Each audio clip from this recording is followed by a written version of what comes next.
welcome or welcome back to my YouTube channel. Jadi di video kali ini aku bakal bahas terkait dengan seleksi CPNS tahun 2023. So without further ado, let's go!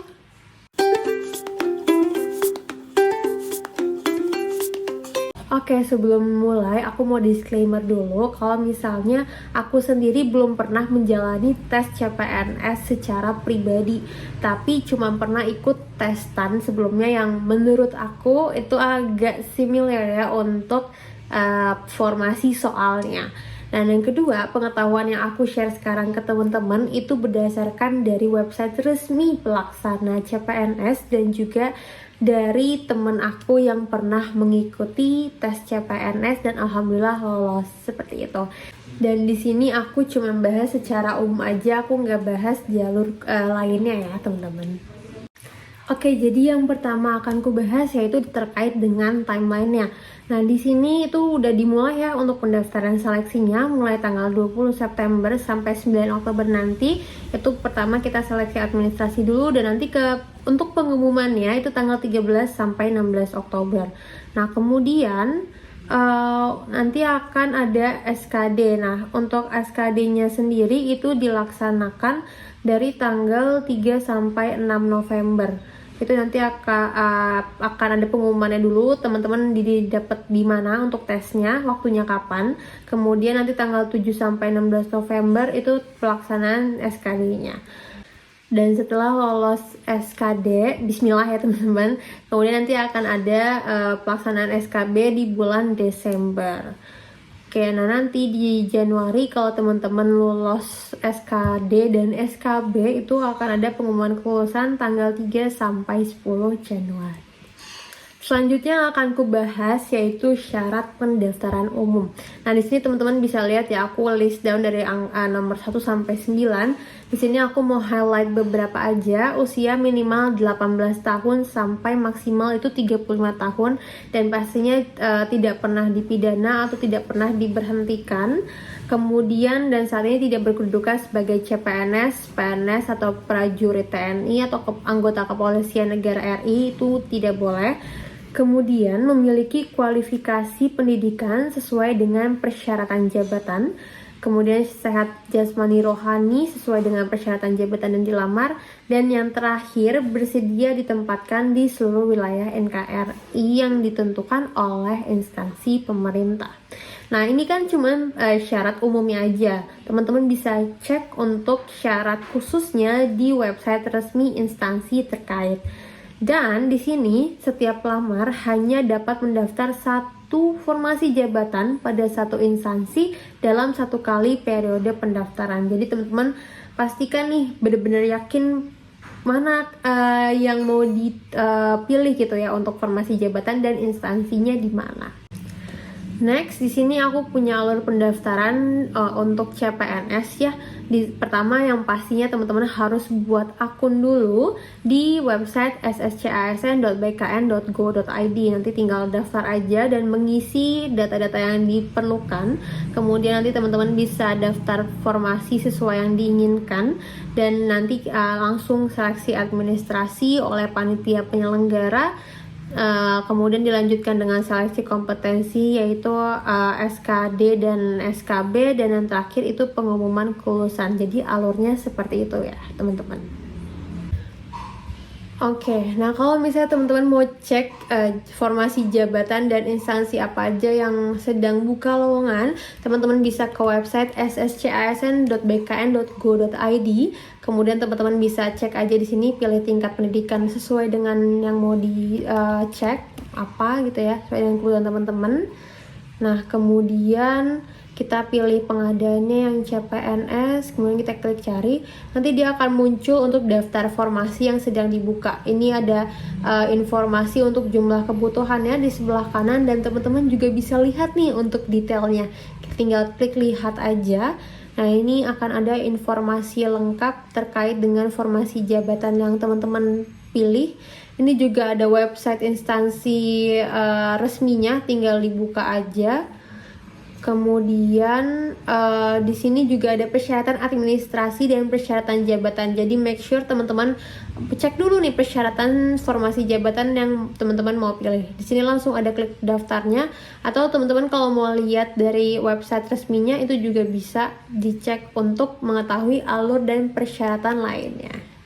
Nah, kalau misalnya teman-teman mau lihat tutorial pendaftarannya atau cara pembelian dan pembubuhan e-materai, teman-teman bisa langsung aja ke YouTube dari BKN. Nah, ini mereka udah jelaskan gimana caranya. Selanjutnya yang akan aku bahas yaitu dari Keputusan Menteri Nomor 651 Tahun 2023 tentang SKD. Oke, seperti tahun-tahun sebelumnya, ini formasinya masih sama. Untuk SKD itu terdiri dari tes wawasan kebangsaan atau TWK, kemudian tes intelijensia umum atau TIU, dan tes karakteristik pribadi atau TKP. Nah, kita coba lihat untuk penjelasan masing-masing per materi. Nah, untuk materi TWK di sini pembahasannya tentang nasionalisme, integritas, bela negara, pilar negara, dan bahasa negara. Kalau teman-teman perhatikan di sini materinya tidak jauh dengan Pancasila, dan juga kalau dulu ada mata kuliah kewarganegaraan atau PKN gitu ya. Nah, ini pasti seputar situ aja. Nah, kemudian untuk materi berikutnya di sini kita ada TIU. Nah, TIU ini dibagi menjadi 3. Yang pertama, kita punya kemampuan verbal. Ini terdiri dari analogi, silogisme, dan analitis. Nah, ini pasti yang bernalar lah, perbandingan dua konsep, kemudian menarik kesimpulan dan menganalisis informasi. Kemudian untuk kemampuan numerik yang pastinya teman-teman udah gak asing lagi, yaitu terkait dengan berhitung, deret angka, perbandingan kuantitatif, dan juga soal cerita.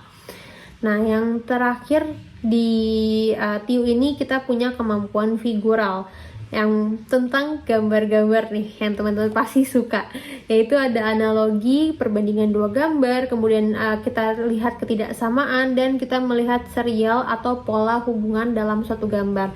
Nah, ini aku ada contoh soalnya seperti ini, pola deret gitu. Dan yang terakhir di soal TKP itu ada kalau teman-teman lihat materinya di sini itu berkaitan dengan karakteristik atau perilaku kita. Jadi di sini kita dinilai tentang jejaring kerja, sosial budaya, profesionalisme, anti radikalisme. Jadi bagaimana kita bersikap gitu. Nanti akan dilihat dari jawaban yang kita pilih. Dan pastinya TKP itu nggak jauh-jauh dari kehidupan sehari-hari kita sih pastinya. Oke, selanjutnya di sini ada informasi bahwa SKD durasinya itu hanya 100 menit dengan jumlah soal 110 soal, dengan rincian dari TWK itu ada 30 soal, TIU itu ada 35 soal, dan TKP ada 45 soal. Nah, untuk pembobotan soalnya sendiri untuk TIU dan TWK itu benar dapat nilai 5, salah atau tidak menjawab dapat nilai 0. Dan untuk TKP sendiri itu paling rendah itu nilainya 1, paling tinggi itu nilainya 5, dan kalau nggak menjawab itu nilainya 0. Nah, karena kita udah tahu nih durasi soalnya, jumlah soalnya, dan pembobotan soalnya, teman-teman di sini bisa mengatur strategi cara menjawab soalnya dan porsiannya.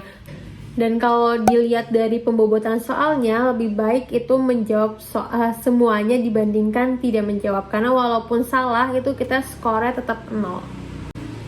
Oke, nah di sini yang teman-teman harus perhatikan adalah nilai ambang batas SKD. Di sini kita harus dapat skor 65 untuk TWK, 80 untuk TIU, dan juga 166 untuk TKP. Oke, nah kalau dari nilai ambang batas SKD ini, teman-teman untuk TWK itu bisa jawab kira-kira yang benar adalah 13 soal.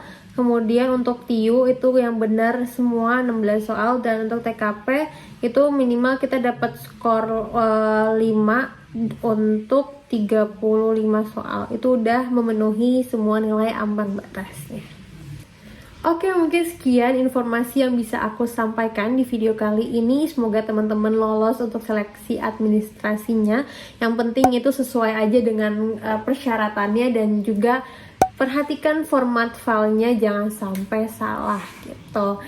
Dan tetap semangat terus, semoga teman-teman bisa lolos sampai tahap terakhir yaitu SKB.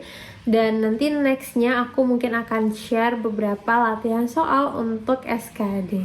So, jangan lupa klik like, subscribe, dan share ke teman-teman kamu yang membutuhkan. See you on my next video. Bye!